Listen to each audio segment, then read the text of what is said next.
El Bhagavad Gita, una guía para el ajetreado mundo en que vivimos.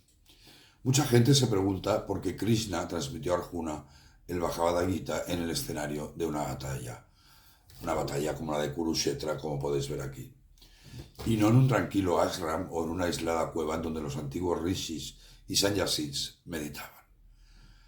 En el primer capítulo del Gita, el yoga de desaliento de Arjuna, o mejor dicho, la depresión de Arjuna, viendo al ejército de los Kauravas, en donde había familiares y amigos, dijo: recordar que Arjuna lo ves encima del carro y delante ve a los Kauravas, en los cuales hay sus amigos, familiares e incluso maestros. Y Arjuna decía: no busco ni la victoria ni el poder ni los placeres terrenales. ¿De qué nos sirve, oh Krishna, el poder terrenal, los placeres mundanos e incluso la vida? Arjuna no podía luchar, incluso llegó a plantearse la renuncia absoluta. Precisamente en una de las situaciones más críticas a las que un hombre se puede enfrentar, el inicio de una guerra, solicitó su ayuda a Krishna, quien le transmitió durante 18 noches el sagrado Bhagavad Gita. Y es entonces cuando Krishna le explica uno de los grandes mantras del Gita: levántate y lucha. Y os leo el verso. Dice: oh Arjuna, no cedas ante la impotencia, no te beneficia. Abandona esta miserable debilidad de tu corazón, levántate, levántate y lucha. Qué fuerte, ¿verdad? Le está llamando débil, pusilánime.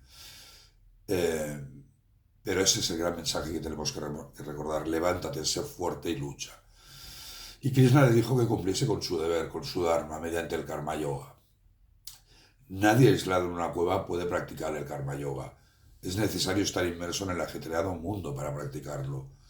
Y en el tercer capítulo, Krishna le enseñará que la acción es superior a la inacción, es decir, que nadie puede vivir sin actuar.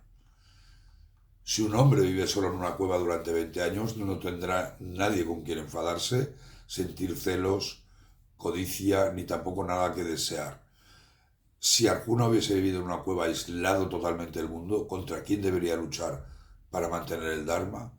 Jamás habría entrado en ese estado de presión y de confusión, y Krishna no hubiera podido transmitirle el Bhagavad Gita. Desde niño, Swami Vivekananda os enseñó quién era mi admirado Swami Vivekananda, del cual he traducido casi toda su obra al español. Vivekananda quería ser un monje renunciante, un sannyasin, pero a pesar de serlo, nunca dejó de vivir en el mundo real, realizando un ingente trabajo en India para levantar a sus masas, transmitiéndole la idea de fortaleza que se derivaba del conocimiento de Atman, del alma inmortal. Después estuvo varios años inmerso en el ajetreado mundo occidental, con largas estancias en Estados Unidos, en Inglaterra. Famosa es su intervención en el primer Parlamento de las Religiones del Mundo de Chicago. Y en Occidente es cuando explicó el Vedanta del Bhagavad Gita, y también captó fondos para sus proyectos en India. Al final de su vida creó la misión Ramakrishna con el objetivo de mantener vivas las enseñanzas de su maestro, e incluso creó varios ashrams. La siguiente reflexión de Vivekananda nos ayuda a entender el por qué Vyasa eligió un campo de batalla para explicar el Bhagavad Gita. Y decía Vivekananda: curiosamente, la escena del Gita se desarrolla en el campo de batalla de la guerra civil de Kurukshetra. Recordar que es esta imagen de aquí, en donde Krishna le transmitió la filosofía del Vedanta. La enseñanza destacada del Bhagavad Gita es la de una intensa actividad, pero en medio de ella, la eterna calma. Un hombre aislado del ajetreado mundo en una solitaria cueva podría llegar a pensar que ha dominado su mente y sus sentidos. Pero, ¿qué le pasaría a este asceta si saliese de su segura cueva y fuese a vivir en una gran ciudad? Es ahí en donde se vería si realmente es un yogi o simplemente un ser humano más.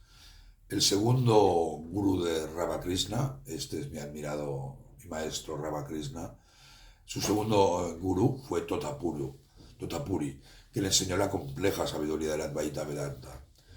Totapuri era un sannyasin, director de una orden de renunciantes, y ya desde joven se había formado bajo la dura disciplina del Advaita Vedanta, y fue capaz de transmitir su sabiduría a Ramakrishna. pero Totapuri había vivido 40 años vagando por la India, durmiendo en cuevas y en lechos de ríos, mendigando incluso su propia comida.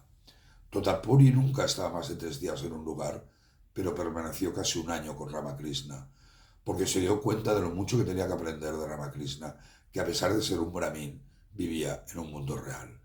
Ramakrishna también nos enseñó que el camino del yoga y por tanto la realización de Dios es apto para cualquier persona, incluso para un ajetreado padre de familia con múltiples obligaciones. Gandhi, el autor de una de las versiones del Bhagavad Gita que he traducido al español, siempre estuvo marcado por una intensa actividad en el mundo real, tanto en Sudáfrica como en India. Es considerado como el padre de la independencia de India. En Sudáfrica creó un ashram con el nombre de Colonia Tolstoy, en homenaje a su admirado León Tolstoy.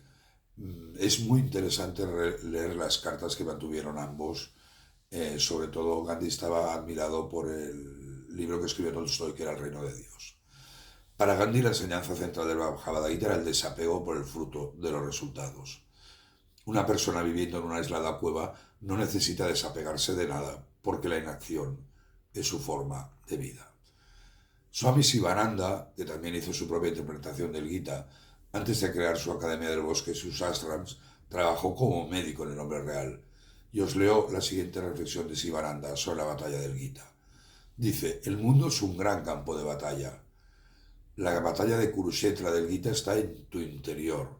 La ignorancia es Dishirastara, el alma individual Arjuna.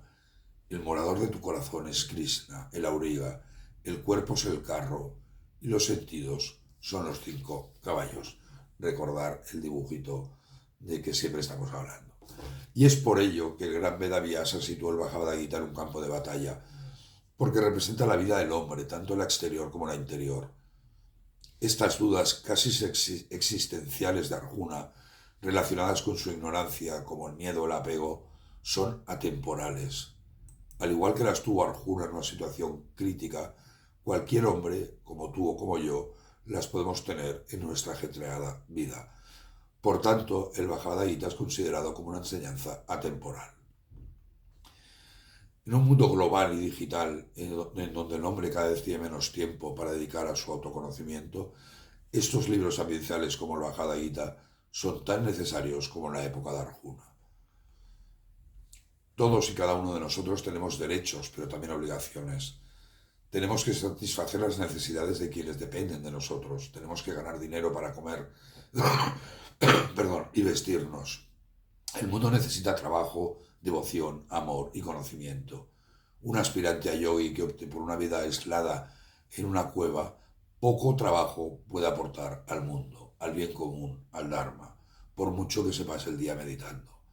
Swami Vivekananda expresó así esta idea de Ramakrishna: sirve a Jiva como a Shiva, es decir, sirve al ser humano como a Dios, sea como sea que le llames.